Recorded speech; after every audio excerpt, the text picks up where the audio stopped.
one of the biggest sacred cows of all is go to school. And many people think I'm anti-school. That is not true. I'm anti-ignorance. So I'm very pro-education. I'm just not pro being stupid about money. I think that's true, that what you said is education is more important now than it's ever been. That's right. So the problem is that the schools focus just on two kinds of education. There's the academic, which is really important.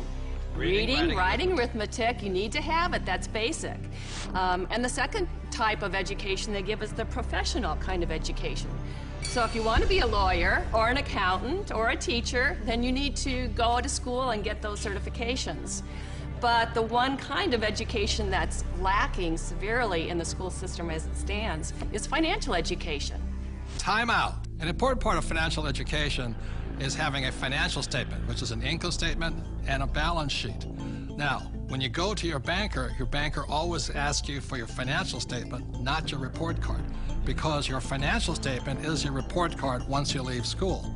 Your financial statement will tell you whether or not you're smart with money or not smart with money, because that financial statement is your report card of your financial intelligence. I put on my Facebook one day that we need to teach our children financial education, and I received a comment back from a teacher that said, who's going to pay for it?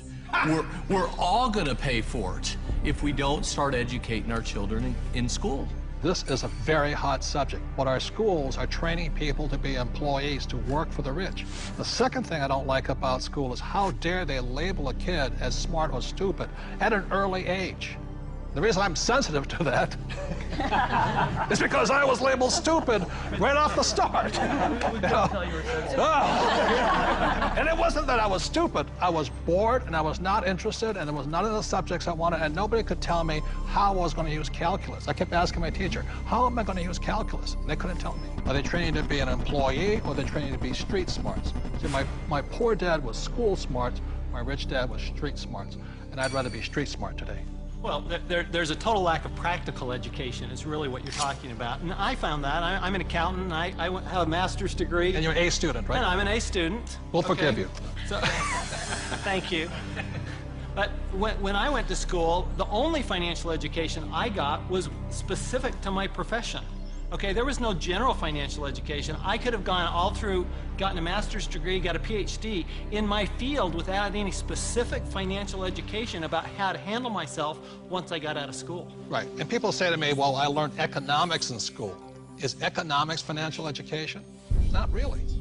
You know, it's not about investing, it's not about the laws, it's not about taxes, it's not about history. Well, Robert, as a lawyer, I see all sorts of people walk through the door. And some are highly educated, and some have no education at all, but like you said, they're street smart. And the first time I saw this type of client, I thought, wow, he's doing pretty well. He didn't go to college, but he's got all this real estate. And then there's a pattern that develops where you see a lot of people who never went to college, but are street smart and have done very well. I can just say, I was talking to a woman the other day, she's a just as you're saying, highly successful doctor. Very, very successful. Medical doctor, very smart in so many ways, but when we were talking, she finally looked at me and she said, oh my God, she goes, I have not a clue about my money. She's 45 years old, not a clue. And you think that because they're successful, they know something about money. But so many people don't, because so many of us haven't had the education. School puts us in a culture of dependence. We depend on three things. We depend on a corporation to take care of us, or we depend on government to take care of us. And the scary one, I think, is we depend on institutions. You know, the people we run our 401ks to take care of us. Stock market. And we put ourselves, we rob ourselves of the independence to think freely as entrepreneurs or investors, and we just become dependent on those three entities. And it's brutal.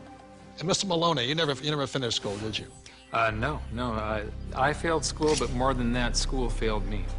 I was dyslexic. They didn't know what it was back then, but basically, I was just like you, bored stiff. I got put in all the remedial classes, so I was in with the dumb kids, basically. They weren't teaching me anything I wanted to learn or anything that I would ever use in my lifetime. And the reason I bring up Michael, most people agree he's probably the smartest guy on this team.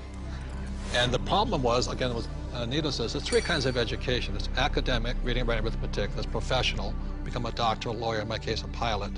And number three is financial. But Michael was put back because of academics, because you can't read, right? Right. So how did you learn how to read? Oh, well, Apple came out with OS 10 at the beginning of the last decade. And you can just select text and hit a button and the computer reads to you. Most people don't know it's built into the operating system.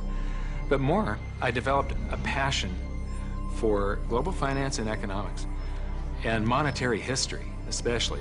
And passion drives you. Now we can't shut him up anymore. So I'll blame Apple for that. School is a solo game.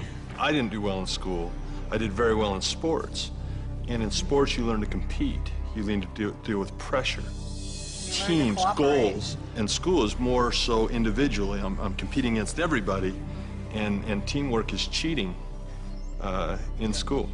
Some of us cheated better than others. And I'll just say last thing about school and money, which is a sacred cow. One of the things that really upsets me about schools and money is this. In America, schools are based upon real estate tax. In other words, if you come from a rich neighborhood, the real estate tax pays for better schools. If you're from a poor neighborhood, you get less money.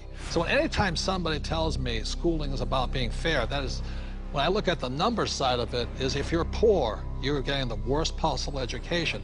And to me, that is cruelty. So how does a person learn about money? How does a person increase their financial intelligence? This diagram, called the cone of learning, provides some interesting clues. The cone of learning was created by an educational researcher named Mr. Dale in 1969. And what he found is that the worst way to learn is by reading or listening to a lecture. And the best way to learn is at the top, which is simulations or games, and then doing the real thing.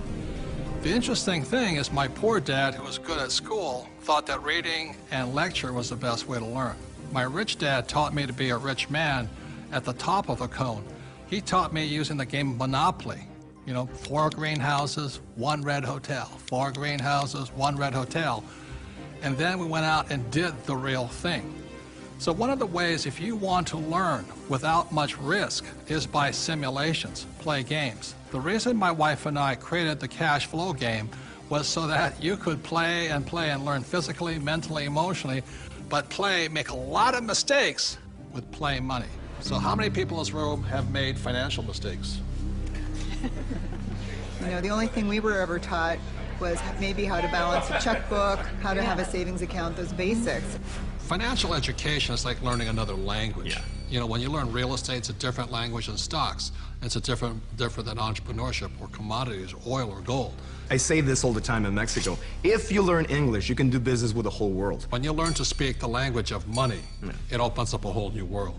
And unfortunately, in our school systems, we don't teach the language of money. We teach people the language of becoming a doctor, lawyer, or an employee.